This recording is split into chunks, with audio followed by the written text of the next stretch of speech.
Thousands of miles away, there is a country known as Bangladesh, formerly East Pakistan. After a 9-month war with Pakistan, the country was left in tatters and abject poverty.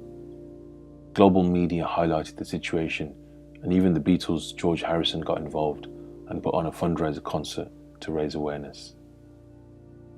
Independence was eventually declared in 1971, and Bangladesh was born.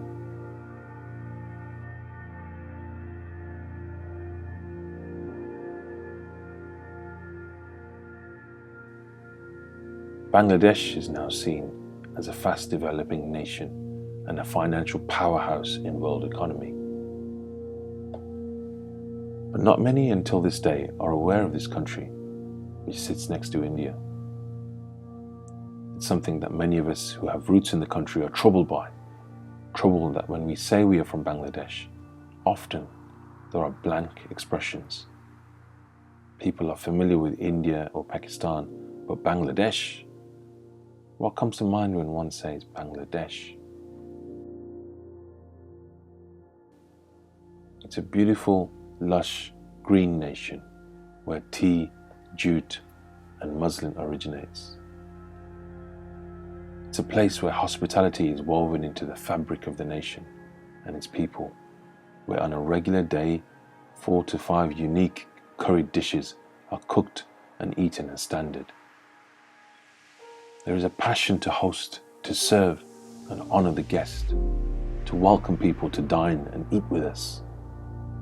Bangladesh is a nation to be proud of, and as a young man growing up, these things I took for granted that I'd seen and heard and experienced, and didn't realize the richness of this nation and the people. You only thought of monsoon or floods, perhaps.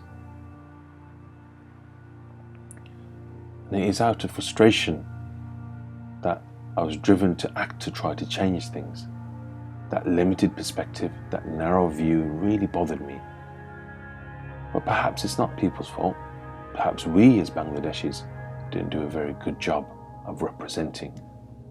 Perhaps we have failed at communicating effectively what Bangladesh is.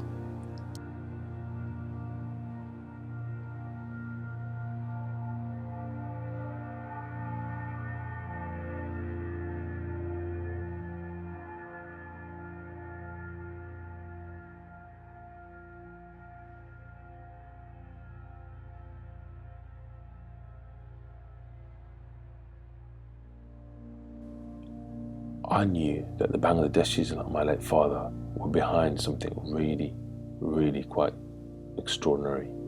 Something so extraordinary that I wanted to shout about it. After the labour shortages of World War II, working class Bangladeshis left their motherland in the 50s and 60s in view of a better life in the home of the old colonial masters in Great Britain. But what they did was just magic. They transformed the cuisine of an entire nation. Chicken tikka masala was celebrated like our crown jewels. It was a British concoction, cooked and served by Bangladeshis. Kind of confusing, right? These Indian restaurants actually were Bangladeshi owned. In fact, 85% of them were Bangladeshi and not actually Indian at all. I can proudly say, as the son of a Bangladeshi restaurateur from the 50s, it was the hard work and toil of the Bangladeshis that the curry industry had established itself in British culture in almost every city, town and village across the UK, from London to Newcastle, Birmingham to Bristol, John O'Groats to Land's End. The first Indian restaurant established in the UK was in 1810, the Hindustani Coffee House, opened in London by Sheikh Deen Mohammed, a Bengali surgeon and entrepreneur from Calcutta. Others followed in the 1920s, serving returning colonial officers, Indian professionals and Lascars. It wasn't long before the rest of the British population went mad for the taste of the exotic.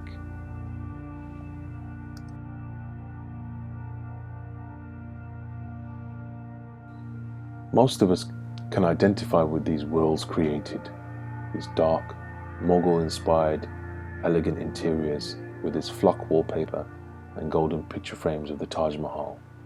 These private booths to sit inside of where you were pampered, a respite away from the daily grind, the work environment, an escape with lovers, families and friends. You felt special. It was a place where you wined and dined and made to feel like royalty yourself. Perhaps almost an experience of the day British Raj itself. It was where people brought their girlfriends for a special treat. It became a typical Friday night out. That was my father's generation.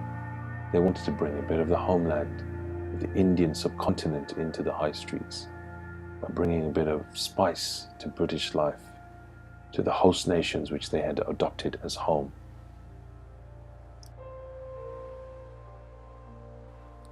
Some of these men married local English women or Irish. Some of them, like my father, brought their wives over from the motherland as soon as they had saved some money. They had children and began to integrate into British society. They strived to send their children to the best schools, with big aspirations of sending them to university. They would proudly pronounce that their children were educated in red brick universities, becoming doctors, lawyers, engineers, and museum curators. I was a product of that hard work and toil. The money they earned and the empires they built from the curry industry enabled people like me of my generation to do what we do today.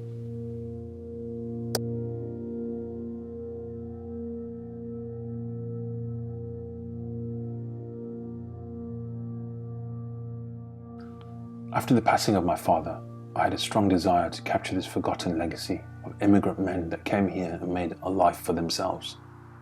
Dark, dimly lit interiors were being replaced by IKEA minimalism.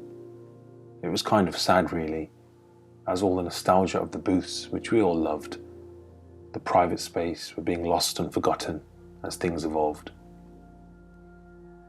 This is why I chose to collect and preserve the history of curry that Britain was never told, and place it into our city museums and archives. The nation was served by these people for many decades, but how much do we really know the backstory of these restaurant pioneers? And in hundreds of years' time, how will we know the story of a curry craze that gripped the nation? Who is collecting it if it's not us ourselves? Over some years, I began to collect objects, furniture, old menus, bits of wallpaper, and old photos. I began to record stories and testimonies of a community whose voice was so little heard. At first, I was received by a bewildered community, wondering why on earth some guy turns up at their doorstep to collect some old tatty curry-stained menus. I saw it as a duty to my parents and to their legacy to capture this unique story of the British Bangladeshi curry narrative that became known around the world. We have seen the decline of the traditional tandoori restaurant as the industry evolves and moves in new directions. But as it does, I wanted to tell that story properly and authentically, to capture the successes but also the struggles of these entrepreneurs that built these curry empires.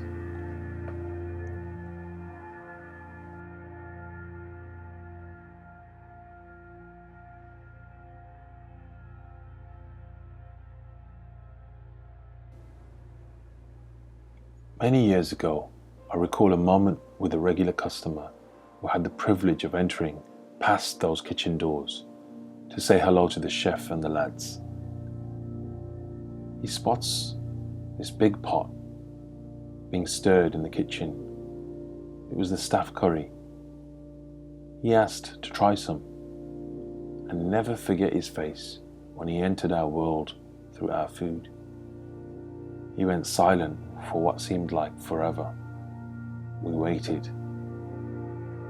Eventually he asked one simple question: why are you not selling this in your restaurants?